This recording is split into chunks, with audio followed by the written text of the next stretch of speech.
Oke, baik kita lanjut ya untuk sesi yang kedua. Ini berkenaan dengan mata kuliah Anfisman. Saya akan mengadakan sesi tanya jawab ya untuk bab sistem endokrin, di mana sistem endokrin ini terbagi menjadi dua bagian ya. Satu bagian sudah dilaksanakan pekan depan, kemudian pekan kedua ini kita melanjutkan. Karena mengingat materi sistem endokrin ini sangat banyak dan seperti tidak mungkin ya harus dituntaskan dalam satu atau dua kali Zoom. Jadi seperti yang saya sudah sampaikan sebelum-sebelumnya, sesi Zoom ini sebagai sesi mereview dan kemudian saya sekalian untuk mengambil nilai keaktifan. Ya, jadi dari beberapa pertanyaan yang nanti sempat ditampilkan atau saya berikan itu silahkan manfaatkan dengan baik karena nanti setelah ini saya anggap sudah selesai untuk sistem endokrin. Selebihnya nanti bisa kalian simak ya materi atau rekod yang sudah disampaikan. Karena dengan begitu sistem pembelajaran tidak akan terhambat ya. Jadi pekan depan itu sudah masuk ke bab baru lagi. Baik, untuk pekan lalu kita sudah sesi review untuk hormon ACTH ya. Kemarin itu yang sudah menjawab mengenai apa itu hipersekresi dan apa itu hiposekresi. Nah, itu merupakan bagian dari hormon-hormon yang sudah disebutkan di awal ya, yang itu masuk ke dalam hormon hipofisis ya, tapi hipofisisnya adalah anterior. Nah, sekarang kita masuk masih tetap hipofisis atau pituitary, tapi bukan anterior lagi ya, tapi kita masuk ke intermedia atau bagian tengahnya dari hipofisis ya. Jadi hipofisis itu kan terbagi ada bagian anterior, ada posterior dan ada intermedianya, yaitu merupakan antara ya.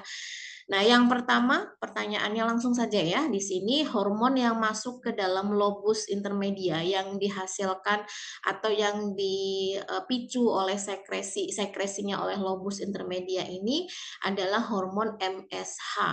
Nah, apa itu hormon MSH? Silakan bisa dijelaskan. Yang sudah raise hand di sini ya atas nama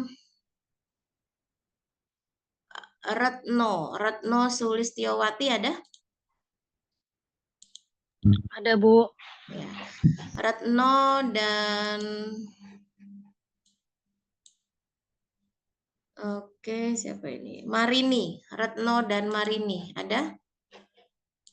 Ada, Bu. Ya, sebentar ya. Saya tutup dulu yang materi sebelumnya.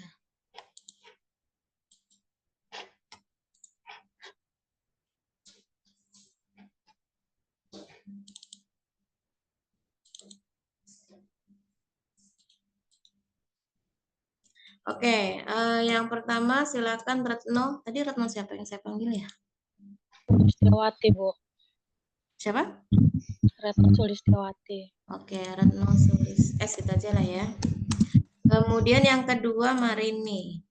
Silakan langsung aja. Dari Retno dilanjut Marini. Ya, Bu. Baik, izin menjawab ya, Bu. Hormon MSH adalah hormon yang berfungsi untuk mengatur pigmen yang mempengaruhi warna kulit, yang menjaga dari sinar ultraviolet, perkembangan pigmentasi, dan mengendalikan nafsu makan. Terima kasih, Bu. Oke, dilanjut Marini, silakan. Hormon MSH adalah hormon yang diproduksi oleh kelenjar pituitari di otak. MSH berfungsi untuk merangsang sel-sel melanosit di kulit untuk menghasilkan melanin, yaitu pigmen yang memberi warna pada kulit, rambut, dan mata. Hormon ini memainkan peran penting dalam menentukan warna kulit serta melindungi kulit dari kerusakan akibat sinar UV. Udah, Bu. Baik, hormon dari pituitari atau hipofisis ya. Jadi hormon ini tadi sudah dijelaskan itu berkenaan dengan penentuan warna kulit ya, tidak hanya warna kulit ya, warna rambut, mata, itu juga ditentukan oleh hormon MSH atau yang dikenal juga dengan hormon intermedin ya. Jadi hormon ini panjangnya adalah melanotropin stimulating hormone ya. Jadi melanin. Jadi hormon ini memang erat kaitannya dengan penentuan warna kulit pada tubuh. Iya tuh tadi, tidak hanya sekedar menentukan warna kulit, karena memang dalam hal ini hormon ini bekerja untuk merangsang sel-sel melanosit ya di kulit untuk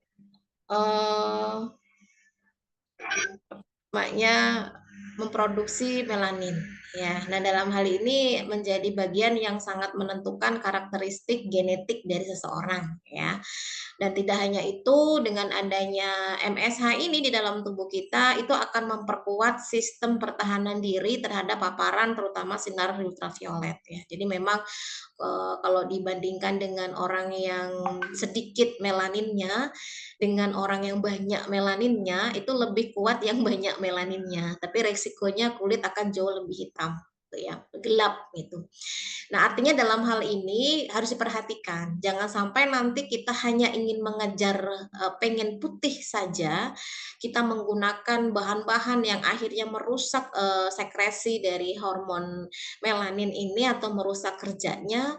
Ya putih sih, tapi akhirnya tidak sehat gitu ya, karena memang dalam hal ini adanya hormon melanin ini tidak hanya sekedar supaya dia putih atau enggak, tapi lebih untuk perlindungan. Ya, kalau bisa sih cari perawatan yang tidak merusak dari sekresi hormon tersebut. Tetap hormon ini ada, artinya untuk melindungi tubuh terutama kulit dari paparan sinar matahari yang berbahaya.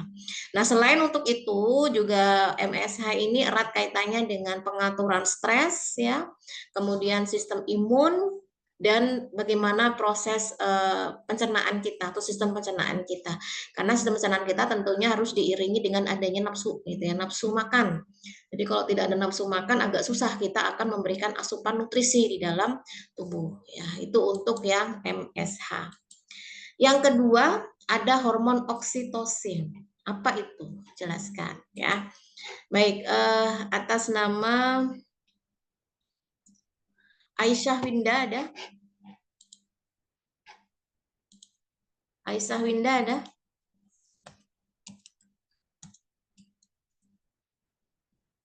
Dwi Hartati ada?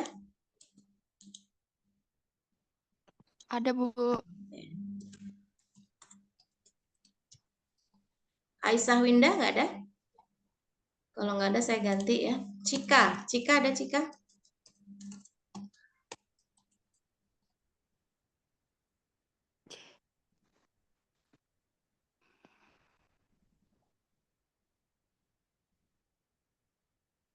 Jessica ada?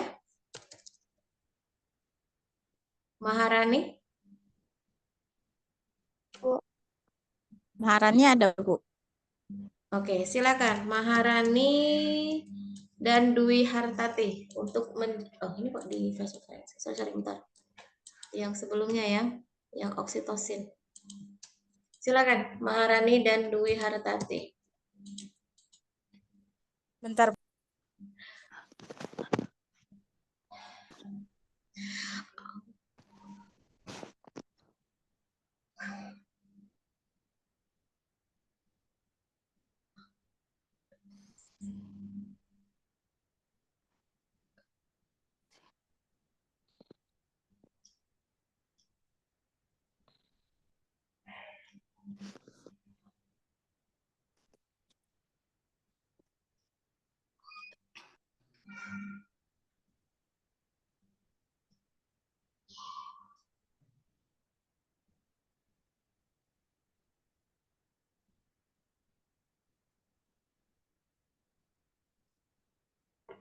Oke, silakan Dewi Hartati kalau enggak duluan. Ya, Bu, izin menjawab.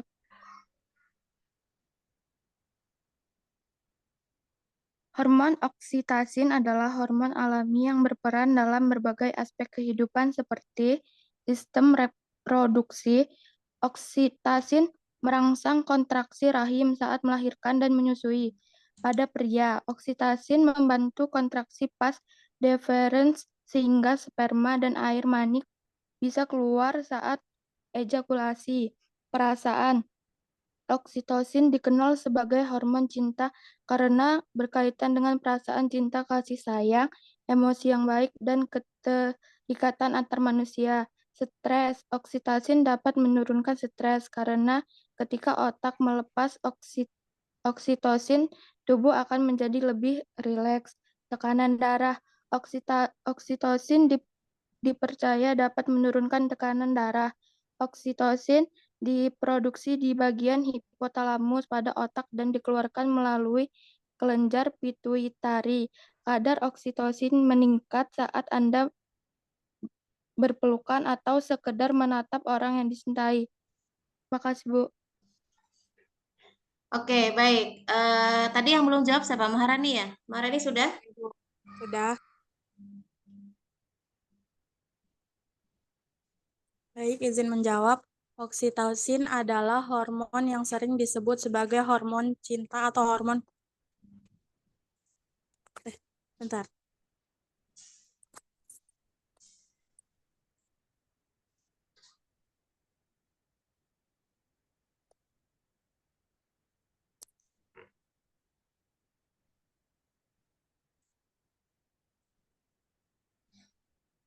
Oksitosin adalah hormon yang sering disebut sebagai hormon cinta atau hormon pelukan. Hormon ini memiliki peran yang sangat penting dalam tubuh manusia, terutama dalam hal hubungan sosial dan reproduksi. Sudah, Bu. Terima kasih. Oke, baik. Ya, hormon oksitosin ini kan sudah dijelaskan pada saat materi Anfisman yang pertama ya. Ada feedback positif-positif atau positif negatif ya. Karena oksitosin ini memang bagian yang penting ya, terutama bagi seorang ibu gitu. Karena dalam penentuan keseimbangan, kesiapan ya dari proses reproduksi ya. Dan bagaimana proses melahirkan. Karena dalam hal ini ketika proses melahirkan kalau tidak ada oksitosin itu akan susah kelahiran itu terjadi. Kenapa? Karena pemicu terjadinya kontraksi pada uterus atau rahim itu adalah oksitosin salah satunya ya. Sehingga proses kelahirannya itu akan lebih mudah. Kemudian produksi ASI ini sudah saya jelaskan juga ya, bagaimana produksi ASI itu bisa lancar ya, otomatis oksitosinnya juga harus dibanyakin gitu kan, dan mengurangi stres. Nah makanya tadi saya dengar ada yang menjawab ini adalah hormon cinta gitu ya, hormon bahagia, apapun bolehlah disebut cinta, bahagia, senang atau apa boleh. Karena memang itu lebih cenderungnya kita harus bahagia. Karena kalau nggak bahagia, hormon ini nggak akan keluar gitu ya. Hormon ini akan terhambat gitu. Dengan kita mengurangi stres kan otomatis stres itu kan obatnya kita happy. Kalau udah stres, kitanya nggak happy ya udah semakin stres gitu kan. Produksi ASI juga begitu. Kalau seorang ibu itu stres, ya otomatis ASI tidak akan mudah dihasilkan. Ketambah tidak ada rangsangan yang itu dari hisapan seorang bayi ya. Jadi tidak ada yang tidak mungkin sebetulnya, tapi harus diupayakan. Jadi kalau tidak diupayakan itu akan sulit bagi kita untuk bisa menghasilkan hormon oksitosin ya. Baik, terima kasih ya jawabannya. Sekarang ada hormon vasopresin. Silakan di sini atas nama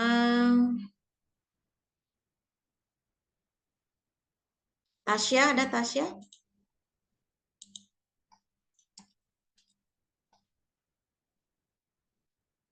Zaki ada? Tasa dan Zaki ada? Ada, Ibu. Ya, Zaki silakan.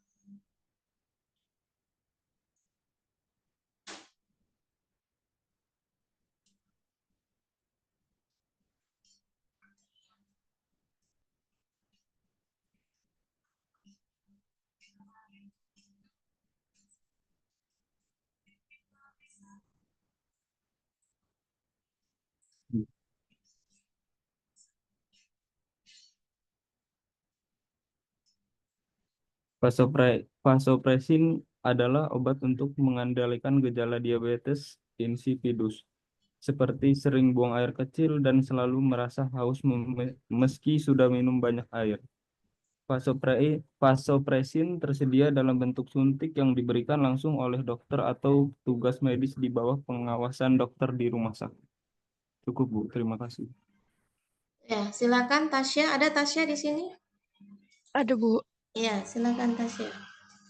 Jadi hormon vasopresin itu adalah hormon yang mengatur osmolalitas ekstraseluler dan juga berperan dalam fungsi kardiovaskular. Udah, Bu. Oke, baik.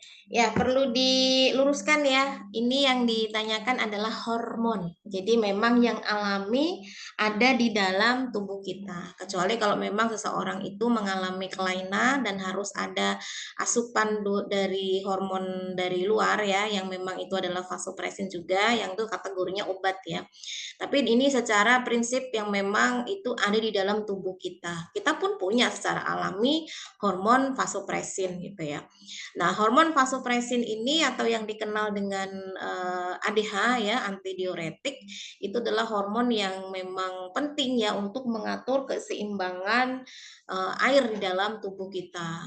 Kita juga harus mengatur keseimbangannya ya. Jadi kalau semisal tubuh kita ini kekurangan air, nah maka vasopresin itu akan dikeluarkan atau akan dilepaskan ke aliran darah ya, dan akhirnya pada ginjal untuk meningkatkan penyerapan lagi sehingga air tidak akan terbuang bersama urin ya, atau mengurangi dehidrasi. Jadi sudah ada instruksi khusus gitu ya, tubuh kamu ini kekurangan air, jadi kamu jangan boros-boros ngeluarin melalui urin gitu ya. Jadi urinnya disaring lagi airnya supaya dapat diserap oleh tubuh kalau dalam kondisi dehidrasi. Makanya memang sangat berbahaya sekali dalam kondisi dehidrasi ya, karena menekan kerja ginjal. Itulah kenapa kita tidak boleh mengabaikan asupan air di dalam tubuh kita ya. Karena dengan kekurangan air itu tadi ya, terutama mineral, air yang memang murni ya, bukan air-air yang berasa-rasa gitu kan. Nah, itu mengganggu ginjal karena ginjal ekstra keras untuk menyerap kembali si urin-urin yang harusnya dibuang tadi untuk diambil airnya. Ya, tentunya dalam hal ini urin akan menjadi lebih pekat, lebih kuning gitu ya. Dan ini berbahaya memang kalau keterusan. Akhirnya akan mengganggu kerja dari ginjal dan akhirnya akan mengalami gagal ginjal ya. Itulah kenapa kita tidak boleh mengabaikan asupan air gitu. Kemudian nah, selain mengatur keseimbangan cairan ya, vasopresin ini berperan juga satu untuk mengatur tekanan darah ya. Jadi memang kaitannya untuk kontraksi pembuluh darah yang untuk meningkatkan tekanan darah sehingga pada saat tubuh itu sedang stres ya, kekurangan atau kurang darah, ini si vasopresin itu bertugas untuk menyeimbangkan gitu ya. Makanya kalau sampai di dalam tubuh kita, di tubuh manusia itu ada gangguan dalam produksi vasopresin ya, maka tidak boleh tidak diberikan asupan tambahan gitu ya. Jadi harus ada. Nah, itu juga akan menentukan fungsi sosial dan perilaku dari emosionalnya, perilaku sosialnya, respon terhadap stresnya, itu semua memang ada kaitannya. Makanya sebetulnya bagaimana kondisi seseorang yang tidak bisa mengkontrol emosi itu tidak sepenuhnya karena secara psikologis. Ya, tidak hanya secara psikologis, bisa juga secara medis. Ada sesuatu yang nggak karu-karuan di dalam tubuhnya, terutama hormon. Ya, jadi dalam hal ini memang kalau seseorang itu sudah dikatakan tidak normal ya dari segi emosionalnya gitu ya, yang itu sangat mengganggu dalam tekanan darahnya, itu harus dikontrol dari dua sisi ya, secara psikologis dan secara medis ya. Kalau secara medis aman, mungkin psikologis dia mungkin kurang bisa untuk menahan diri, menjaga supaya hatinya tetap terkontrol, pikirannya tetap tenang, itu secara psikologis. Tapi kalau secara medis ya apa nih yang menyebab emosionalnya tidak stabil itu tadi. Makanya perlu ditelaah satu per satu. Dan itu jangan diabaikan ya. Kalau terjadi cuma sekali dua kali tidak masalah. Tapi kalau hampir setiap kali maunya marah terus, emosi, kemudian stresnya itu sangat tinggi sekali. Nah, itu perlu dikonsultasikan dan tidak boleh malu ya demi untuk kesehatan. Oke, kemudian Selanjutnya kita sudah masuk ke bagian kelenjar yang baru lagi, bukan kelenjar hipofisis ya, tapi kelenjar pineal ya. Apa itu kelenjar pineal? Hormon yang dihasilkan dan fungsinya apa? Mungkin ini pertanyaan, hanya beberapa pertanyaan lagi ya, saya tidak bisa selesai sampai akhir. Jadi nanti seperti yang saya sampaikan, pokoknya kalian bisa membaca materi yang saya berikan ya untuk persiapan ujian, karena kita tinggal menghitung pekan lagi ya untuk ujian. Jadi harus benar-benar dipersiapkan. Oke, selanjutnya saya panggil atas nama Dita. Ada Dita? Diah dan Dita. Ada?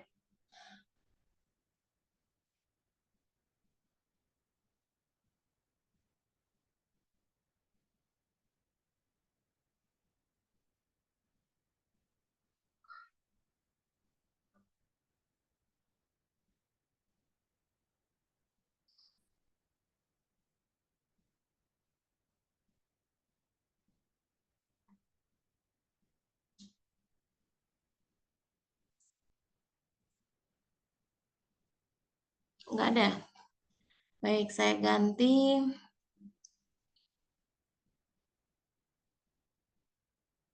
Muhammad Rizky ada?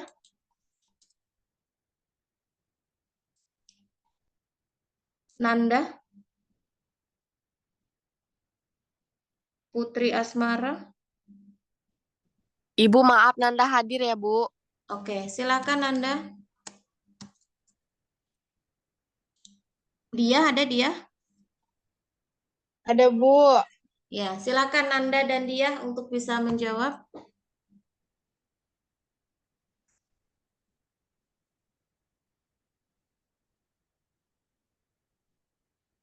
Bentar ya Bu. Ya Bu, bentar ya Bu.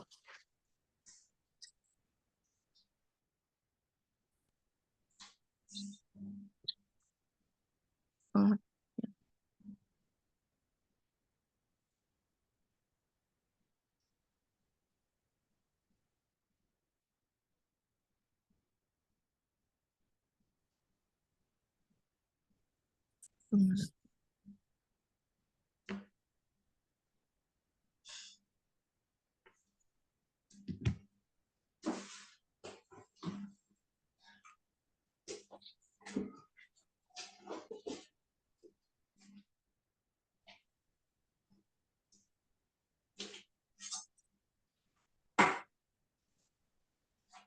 Oke Bu, izin menjawab ya Bu.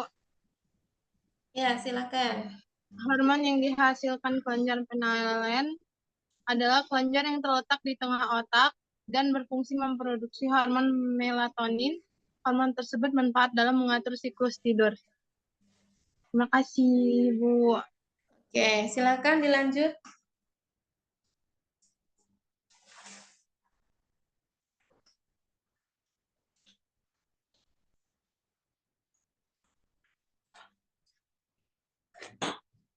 Tadi siapa yang belum jawab satunya? Dia apa Nanda tadi? Dia udah jawab Bu, Nanda. Oke, silakan Nanda.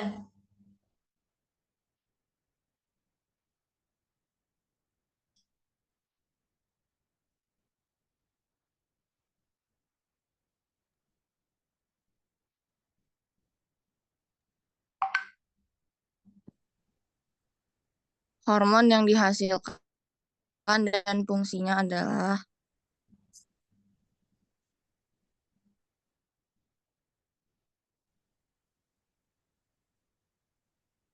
bentar ya Bu.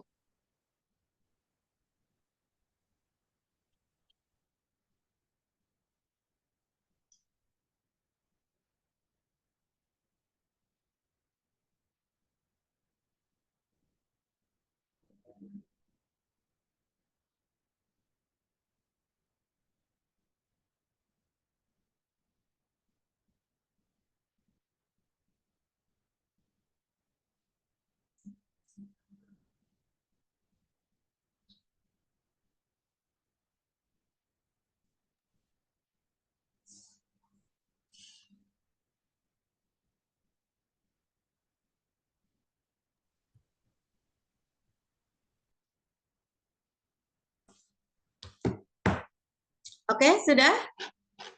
Atau mau diganti dengan yang lain? Siapa yang mau menggantikan ini? Satu lagi lah ya, setelah ini mungkin saya Pia, cukup. Bu, Pia. Oke, silakan, Via.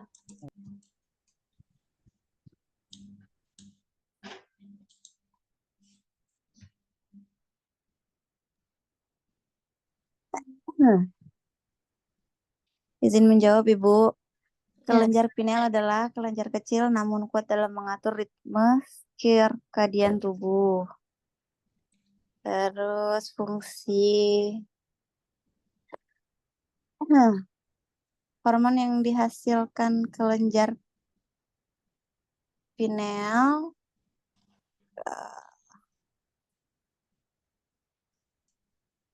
disebut hormon melatonin. Terus apa lagi?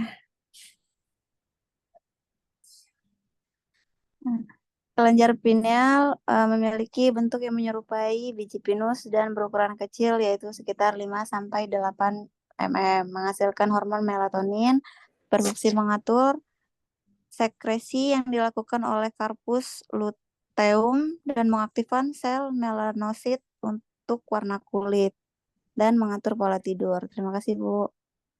Oke, baik. Untuk kelenjar pineal ya, dia ukurannya jauh lebih kecil dibandingkan dengan kelenjar hipofisis si awal tadi ya. Ya kalau pada gambar itu yang berwarna merah ini nih ya, kecil gitu ya. Dia adalah kelenjar pineal. Ukurannya milimeter ya, 5-8 milimeter. Nah, hormon yang dihasilkan ya tadi yang sudah dijelaskan tadi ya, hormon melatonin gitu ya. Jadi dia akan menentukan pigmen pada kulit gitu. Nah, kemudian dalam hal ini fungsinya itu untuk mengatur sekresi dari korpus luteum yang akan mengaktifkan sel melanosit ya untuk warna kulit dan mengatur pola tidur ya. Baik, mungkin selanjutnya ini masih separuh ya. Jadi silakan nanti bisa dibaca lagi secara mandiri. Nanti materinya akan saya sharekan untuk bahan belajar kalian ya. Jadi setidaknya ini bisa menjadi gambaran untuk kalian bisa belajar lebih banyak. Jangan sampai nanti pada saat ujian gitu ya, masih bingung gimana-gimananya padahal semua materi itu sudah ada ya.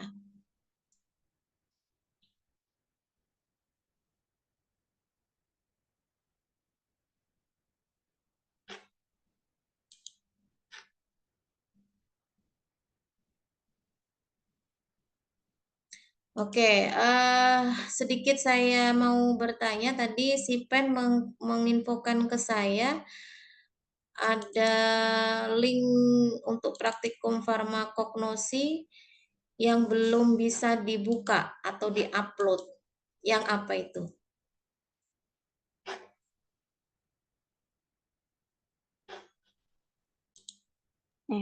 Iya, Ibu. Yang dokumentasi Simplisia ya? Iya, Bu. Tapi ini beberapa teman sudah ada yang mengirimkan tuh. Sudah ada yang upload. Udah ada yang upload, cuman ada beberapa yang terkendala, Bu Dia. Artinya bukan karena di sini terkunci kan, tetap bisa ngupload kan? Iya. Iya, saya pikir tadi ruangannya yang terkunci, jadi saya mau edit, tapi ketika saya buka, ini beberapa teman sudah atau kelompok sudah mengirimkan, berarti memang karena terkendala sinyal dari masing-masing kelompok ya. Nggak apa-apa kalau memang karena sinyal bisa dicoba lagi, yang penting kan tidak terkunci gitu. Kalau terkunci dari saya susah mungkin tidak bisa masuk kan, tapi ini ada beberapa sudah masuk ya. Iya, Ibu. Berarti dari sinyal ya, Bu? Ya, kalau saya lihat lain-lainnya sudah ini ya, sudah mengisi. Bahkan untuk dokumentasi herbarium juga sudah ada yang mengisi. Ya, jadi bukan kekunci ya. Misal kelompok 1 ini sudah ada nih. Kelompok 2 Oh, belum. Ya, artinya kalau sudah ada satu yang masuk itu berarti aman ya linknya. Saya khawatirnya kalau semuanya nggak masuk kan berarti di settingan sayanya yang belum. Kalau sudah seperti ini kan berarti pintunya sudah kebuka ya. Nih kelompok 7 sudah ya. Oke, nanti silakan dicoba lagi ya untuk bisa mengirimkan dokumentasi sesuai dengan linknya. Jadi saya coba buat satu space untuk info-info itu sebetulnya memudahkan, sama-sama memudahkan ya. Saya pun mudah, kalian pun juga akan mudah, jadi tidak akan kececer kemana-mana. Oke, mungkin itu ya yang dapat saya sampaikan untuk pertemuan kita hari ini. Terima kasih atas perhatiannya dan saya akhiri. Assalamualaikum warahmatullahi wabarakatuh. Waalaikumsalam warahmatullahi wabarakatuh. Terima kasih, Bu. Terima kasih, Bu. Oke, sama-sama.